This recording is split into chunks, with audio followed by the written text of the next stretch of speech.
नमस्कार दोस्तों, मैं हूं शैलेश। दोस्तों, आज का टॉपिक बहुत ही मस्त है।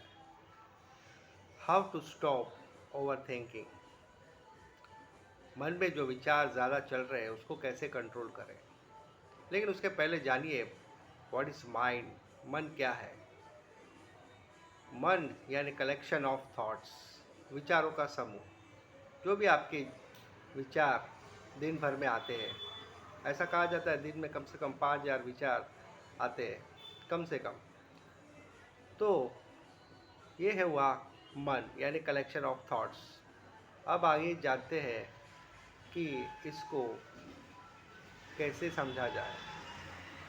दोस्तों, कलेक्शन ऑफ थॉट्स ये हमारे हाथ में नहीं है, भगवान के हाथ में है।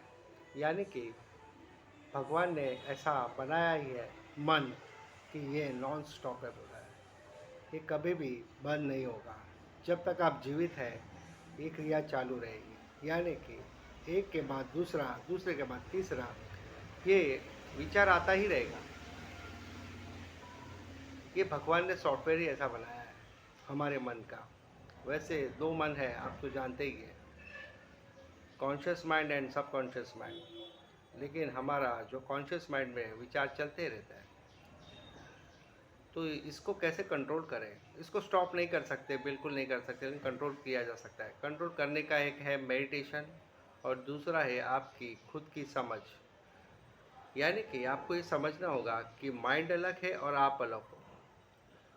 जैसे ये उंगली है, ये उंगली मेरी है, लेकिन उंगली मैं नहीं हूँ। उंगली मेरे शरीर का एक भाग है, एक पार्ट है। इसीलिए ये समझो कि माइंड अलग है और आप अलग हो। तो माइंड ज़्यादा अगर टेंशन दे तो उसको ये बताओ कि भाई तू शांत बैठ, तू मैं नहीं। तो ही आप थोड़ा उसको कंट्रोल कर पाओगे। दूसरा एक तरीका है, आप मेडिटेशन करो। कम से कम आधा घंटा मेडिटेशन करो। धीरे धीरे जो माइंड की जो रफ्तार है वो कम हो जाएगी। एटलीस्ट आधा घंटा तो आपको करना ही पड़ेगा। 1 घंटा होगा नहीं स्टार्टिंग में, आधा घंटे से स्टार्ट करो तो बहुत आपको फ़ायदा होगा।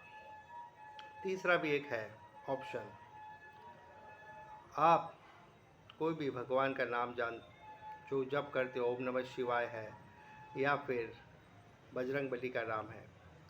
बजरंग बली का नाम बहुत ज़्यादा इफ़ेक्टिव है, क्योंकि बजरंग बली में उतनी शक्ति है कि वो आपकी रक्षा कर सकते हैं। तो बजरंग बली का नाम भी ले सकते हैं, जय महावीर बजरंग बली, ऐसा कर सकते हैं। हनुमान चालीसा पढ़ सकते हैं। दोस्तों, एक बात समझ लो कि माइंड जो है वो आपका है, लेकिन आप माइंड तो नहीं हो। इसीलिए धीरे धीरे कंट्रोल होगा, एक साथ कंट्रोल नहीं होगा।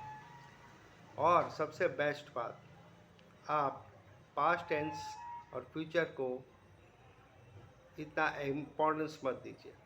अगर आप इम्पोर्टेंस देंगे तो ही आपका वो माइंड और उसका विचार प्रोडक्ट करेगा और वही आपको सताएगा। तो पास्ट टेंस को भी इतना इम्पोर्टेंस मत दीजिए और फ्यूचर टेंस को भी इतना इम्पोर्टेंस मत दीजिए। प्रेजेंट में रहिए, खुश रहिए। जितना प्रेजेंट में रहेंगे, खुश रहेंगे, उतना ऑटोमेटिकली विचार कम आएंगे। ये फैक्ट है दोस्तों, आप करके देखो। इंसान भगवान के पास भी कुछ ना कुछ मांगता है तो फिर वो दुखी हो जाता है। उसको टेंशन होता है कि वो मिलेगा कि नहीं। लेकिन अगर वो कुछ मांगेगा ही नहीं, सिर्फ 1 हफ्ता करके देखो, कुछ मांगो ही मत भगवान से। सिर्फ थैंक यू बोलो और अपने काम पे निकल जाओ। फिर देखना आपको विचार भी कम आएंगे, कम सताएंगे पास्ट टेंस के, फ्यूचर के। आप प्रेजेंट में जीना शुरू करोगे। जब तक इंसान प्रेजेंट में नहीं जिएगा वो खुश रह ही नहीं सकता, क्योंकि अभी फ्यूचर तो आया नहीं है और पास्ट टेंस जो है वो वापस आने वाला है नहीं। तो ये डिप्रेशन वही है, पास्ट और फ्यूचर का टेंशन। इसीलिए दो ही मैंने आपको तरीके बताए, 2-3 तरीके बताए। मेडिटेशन है, हनुमान जी का जप है, ये सब करते रहिए।